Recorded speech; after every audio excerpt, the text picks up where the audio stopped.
Քանի տարի է, ինչ զբոսաշրջությունը համարվում է Հայաստանի տնտեսության գերակա ուղղություններից։ Այս ոլորտի համար արդեն ունենք նաև նախագահի կողմից հստակ ձևակերպված թիրախ։ Առաջիկա 5 տարիների ընթացքում եռապատկել Հայաստան այցելող զբոսաշրջիկների թիվը։ Մինչ այդ, սակայն, մինչև 2020 թվականը Հայաստան այցելող զբոսաշրջիկների թիվը պետք է կրկնապատկվի, իսկ տուրիզմի ոլորտից երկրին ստացվող հասույթը պետք է կազմի մոտավորապես 2.5 միլիարդ դոլար։ Այսինքն, տարեկան մոտավորապես 30%-ով աճ պետք է արձանագրվի տուրիզմի ոլորտում։ Այնինչ նախորդ տարվա պաշտոնական ցուցանիշներից երևում է, որ այս ոլորտում արձանագրվել է ընդամենը 5.7% աճ։ Նախորդ տարի մեր երկիր այցելել է մոտավորապես 1.260.000 զբոսաշրջիկ։ Այնուամենայնիվ, փորձենք հասկանալ, թե ինչպես են պատկերացնում ոլորտի պատասխանատուները պաշտոնական մարմինները Հայաստանում տուրիզմի ոլորտի հետագա զարգացումը։ Իսկապես միշտ արդեն քանի տարի է զբոսաշրջությունը համարվում է գերակա ոլորտ։ Ես կասեմ, որ վիճակագրական տվյալներով էլ զբոսաշրջությունը աճ է գրանցում ամեն տարի, բացի մեկ տարուց 2015-ին, դա կապված էր ռուսական շտուկայի, հատկապես արտարժույթի հետ, բայց դա այն աճը չէ, իհարկե մենք շատ ավելի հավակնոտ նպատակներ ունենք մեր առջև, որովհետև մեր երկիրը այսօր պատրաստ է շատ ավելի զբոսաշրջիկ ընդունելու։ Ես կարծում եմ, որ մենք չենք օգտագործում մեր ամբողջ պոտենցիալը։ Ընդհանրապես ամբողջ աշխարհում զբոսաշրջության աճի տոկոսը մոտ 3-ից 5% է։ Եթե այդպես նայենք, մեզ մոտ էլ այս տարի զբոսաշրջիկների թիվը 5.7%-ով ավելացել է։ Դա նույնիսկ նշանակում է, որ մի քիչ առաջ ենք, քան թե համաշխարհային տուրիստական միտումները։ Սակայն քանակային առումով մենք շատ ավելի շատ զբոսաշրջիկ ընդունելու պոտենցիալ ունենք։ Եվ դա նաև մատնանշել է համաշխարհային զբոսաշրջային կազմակերպության ներկայացուցիչները, երբ այստեղ էին անցյալ տարի իրենց հերթական աֆիլացված անդամների ժողովը անցկացնելու համար։ Այսինքն, եթե մենք անենք այն բոլոր քայլերը, ինչ որ այսօր նախանշում ենք, այսինքն չասեմ եթե մենք անենք, մենք անում ենք եւ կարծում եմ, որ կհաջողենք, մենք արդեն այս տարվա վերջ եւ մյուս տարվա կեսին, որովհետեւ զբոսաշրջությունը անմիջական արդյունք չի տալիս։ Դու չես կարող այսօր ռեկլամել եւ սպասել, որ 1 ամիս հետո անմիջապես կավելանա զբոսաշրջիկների թիվը։ Դա ռեկլամի եւ մարքեթինգի հիմնական օրենքներից է, որ նամանավանդ զբոսաշրջության մեջ ցիկլը մի քիչ ավելի երկար է տևում, այսինքն դու անում ես այն բոլոր քայլերը, որ պիտի անես եւ հետագա 1 տարիների ընթացքում դու գոնե կարողանում ես արդեն ակնկալել արդյունքները։ Տոկոսային ես այս պահին դեռ չեմ կարող ասել, բայց որ մեծ աճ ենք սպասում հատկապես Ռուսաստանից ներքին անձնագրերը հաստատվելուց, ներքին անձնագրերով ճանապարհորդելու հնարավորությունն ընձեռնելուց հետո, ես կարծում եմ, որ այս տարի թե Իրանից եւ թե Ռուսաստանից աճ կապահովենք, հատկապես Ռուսաստանից։ Ես կարող եմ ասել, որ հիմնական խնդիրը երկկողմանի է, դրա մասին անընդհատ խոսում եմ, այսինքն ավելի շուտ կասեմ եռակողմ։ Առաջին հերթին խոչընդոտներից մեկը կարող եմ ասել մեր թերի արված գործն է զբոսաշրջային ճիշտ արդյունք մշակելու հարցում, որովհետև ես անցյալ անգամ էլ ասեցի, մենք ունենք բոլոր հնարավորությունները, բոլոր այն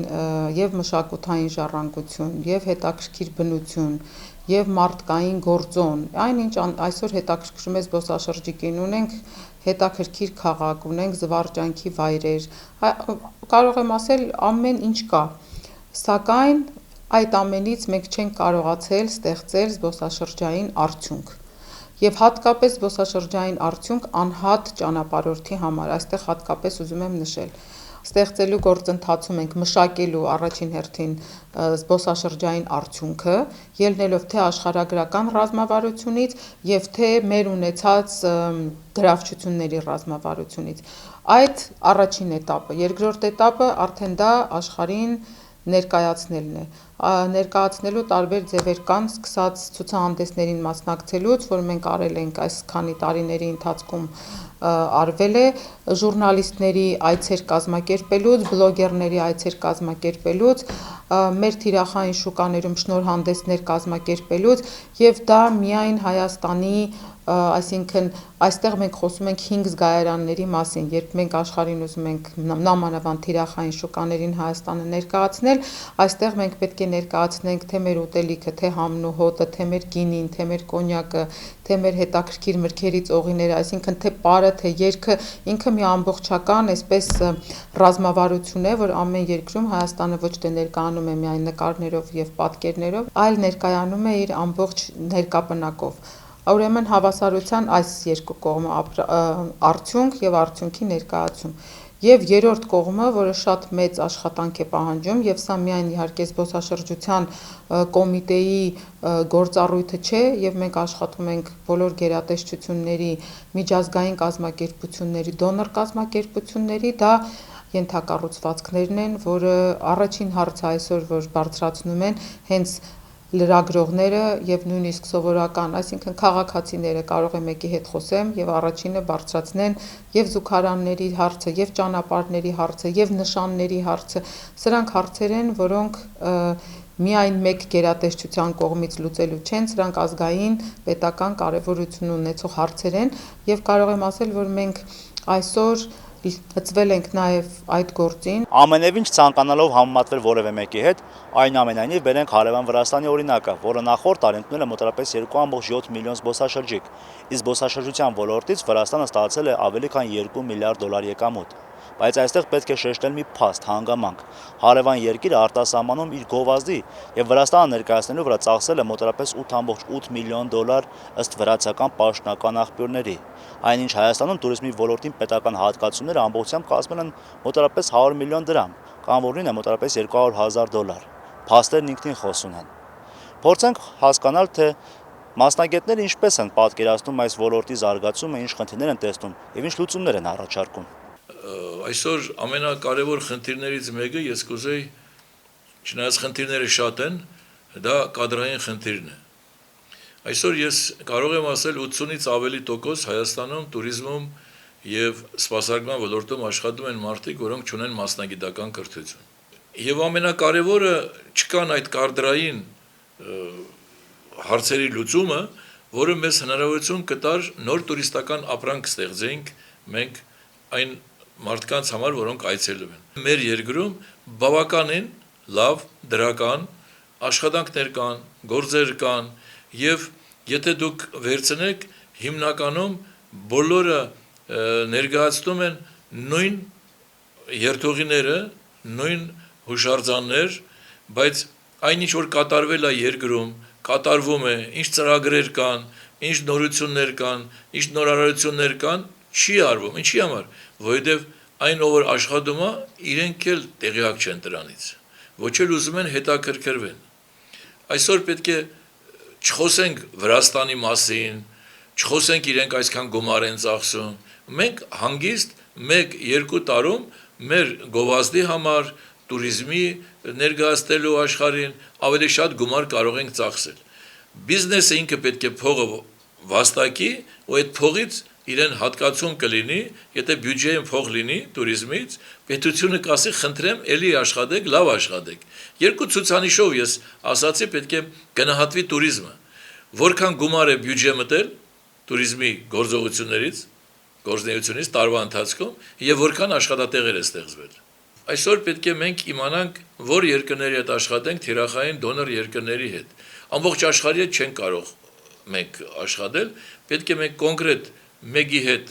նորմալ աշխատենք, տեսնենք, ինչ թերություն ենք, մյուսի հետ աշխատենք, թող ողջ աշխարհից էլ գան։ Մենք շատ հարցերում հիմա էլ ենք առաջ, բայց մեզ մոտ կաղում է կազմակերպչական, մասնագիտական այդ մոտեցումները։ Ժամանակները փոխվել են, նոր մոտեցումներ պետք է լինեն։ Ինչ վերաբերում է Հայաստանի առկա զբոսաշրջային պոտենցիալին, ապա այս առումով ուշադրություն դարձնենք մի չափազանց հետաքրքիր հանգամանքի վրա։ Հայաստանում գործում են 340 հյուրանոցային տնտեսության օբյեկտներ, ընդհանուր մոտ 22,000 ննջատեղերով։ Եթե հաշվի առնենք պետական ուսումնասիրության այն ցուցանիշը, համաձայն որոնց յուրաքանչյուր զբոսաշրջիկ Հայաստանում անցկացնում է միջինը 7-ից 8 օր, ապա բոլոր հյուրանոցները իրենց բոլոր համարներով տարվա բոլոր 365 օրին, այսինքն 100% ծանրաբեռնվածությամբ աշխատելու պայմաններում անգամ կարող են տեղավորել ընդամենը 1.200.000 զբոսաշրջիկ։ Իսկ ոլորտի մասնագետները պնդում են, որ հյուրանոցային տնտեսությունը Հայաստանում աշխատում է ընդամենը 30-40% ծանրաբեռնվածությամբ։ Ինչևէ, փորձենք հասկանալ, թե ոլորտում գործունեություն ծավալող տնտեսվարող սուբյեկտների ներկայացուցիչները ինչպես են տեսնում այս ոլորտի հետագան, ճակատագիրը, ինչպես են նրանք պատկերացնում Հայաստանի туриզմի ոլորտի ապագան։ Տարեց տարի բավականին զարգանում է туриզմը ու իրոք հիմա կարծում եմ հաշվի առնելով, որ անկախությունից անցել է շատ քիչ ժամանակ, բավականին լավ վիճակում են գտնվում։ Ամեն ինչ կախված է մեզանից, այսինքն պիտի շատ աշխատենք, պիտի նոր առաջարկներ ստեղծենք, որպեսզի շատ ավելի զարգանա։ Իհարկե կան տեղեր, որտեղ էլի պետք է աշխատենք, հա, այսինքն ինչ որ նոր բաներ ստեղծենք, ճանապարհները լավ վիճակում լինեն, նորոգենք, շատ են միշտ դժգոհում ու իրոք այդպես է ավիատոմսերի արժեքներից, որպեսզի շատ են խոսում նրա մասին, որ նոր ավիաուղիներ ստեղծեն, հա, ավելի ցածր low cost-երներ ներգրավեն։ Առաջին հերթին պետք է ներկայանելի դարձնել Հայաստանը, հա, այլ երկրներում, շատ երկրներում դեռ մնացել են երկրներ, որ չեն ճանաչում ուղղակի Հայաստանը։ Կարծում եմ ամենաառաջի քայլը հենց դա է, որ ավելի ներկայանալի ստեղծել, այսինքն ինչ-որ ռեսուրսներ ներգրավել, հա, ներդնել, որպեսզի հնարավոր լինի գովազդել Հայաստանը որպես երկիր, որպես տուրիստական երկիր, որպես առաջին քրիստոնյա պետություն եւ այլն։ Ինչքան մենք հեռու գնանք, որ այո կարող ենք քիչ գումարներով մեծ արդյունք ստանալ, ես համաձայն եմ դրա հետ, երբեմն այո այդպես է, բայց երբեմն գումարն է շատ բան թելադրում, որովհետև համաշխարհային պրակտիկայում կա այսպիսի մի տվյալ, որ մեկ զբոսաշրջիկի հաշվով տվյալ երկրի մարքեթինգային ծախսերը պետք է կազմի 4-ից 6 դոլար։ Մեր պարագայում դա կազմում է 40 ցենտ։ Եվ հասկանալի է, մենք ունենք շատ խնդիրներ եւ պետական բյուջեով կարող է հնարավոր չէ այդքան մեծ գումարներ ծախսել, բայց մենք պետք է փորձենք մեր ունեցածը այնպես ճիշտ կառավարենք, որպեսզի ունենանք մեծ արդյունք, որովհետեւ շատ կարեւոր է, ես ինչպես նշեցի, երկրի ճանաչողությունը։ Մենք պետք է կարողանանք մեր գովազդային արշավները համաշխարհային ճանաչում ունեցող հեռուստատեսությամբ, օրինակ CNN, չգիտեմ, BBC, Euronews, որոնք մեծ քանակությամբ դիտորդներ, հետևորդներ ունեն։ Մենք պետք է կարողանանք սոցիալական ցանցերում շատ հստակ մեր երկիրը ներկայացնենք։ Եվ շատ դեպքերում, երբ ասում են երկրի բրենդը, որը պետք է լինի, այո, շատ դեպքերում մենք ունենք եւ չենք գնահատում դա, հա, ասում ենք եկեղեցի անդադ տանել եկեղեցի հոգնեցուցիչ, ես համաձայն եմ, բայց մենք ունենք մեկ բրենդ, որը մենք չօգտագործեցինք, բայց Հռոմի Պապ օգտագործեց։ Ես այցելում եմ աշխարհի առաջին քրիստոնյա երկիրը։ Մենք պետք է կարողանանք դա ունենանք մեզ համար բրենդ, որովհետև շատ երկրներ, ովքեր այսօր տուրիստական դեստինեյշններ են, չունենալով ոչինչից ստեղծում են ինչ-որ մի բան եւ դա փորձում են առաջ մղել շուկայում, հա, եւ կարողանում են դրա հիման վրա ստեղծել իրենց ողջ տուրիստական կոնցեպցիան, բայց մենք ունենք մի բան, որը երբեմն չենք օգտագործում եւ երբեմն նույնիսկ ամաչում ենք, որ այո մենք շատ ենք եկեղեցի տանում։ Ես համաձայն եմ, տուրպրոդուկտի մեջ պետք է շատ եկեղեցի չլինի, որ չհոգնես, բայց մենք չպետք է հեռու գնանք նաեւ մեր անցյալից, մեր պատմությունից, որը շատ երկրներ նախանձում են։ Եվ ես մեկ հայմատականը միշտ անում Երուսաղեմի հետ, հա։ Երուսաղեմը այսօր պատերազմող երկիր է ավելին, քան մենք եւ ամեն օր արկ եւ ռումբ է պայթում, սակայն տուրիստների հոսքը երբեք չի դադարում Երուսաղեմ։ Իսկ մենք ունենք որոշակի կարգախոս, որոշակի product նաև ինչու՞ չէ տուրիստական, որը չեն կարողանում ճիշտ մատուցենք եւ ճիշտ օգտագործենք։ Հայաստանում կա անհրաժեշտ քանակությամբ ծավալի ու պատշաճ տուրիստական, այսպես ասենք, ապրանք արտադրանք, որ կարելի է մատուցել տուրիստներին։ Այո, կա։ Ես համաձայն չեմ այն մտքի հետ, որ երբեմն ասում են Հայաստանում գները թանկ են, Հայաստանում սպասարկում եւ այլն վատ է։ Ես չի ասում հակառակը։ Մեզ մոտ կա համապատասխան ծավալ, մեր մոտ կա համապատասխան բարձրակարգ սպասարկում հայմատած տարածաշրջանի այլ երկրների հետ, նույն Վրաստանի հետ, եւ ուղղակի մենք ունենք որոշակի ինֆրաստրուկտուրաների խնդիր։ Օրինակ մեր ճանապարհների կահավորանքը, որը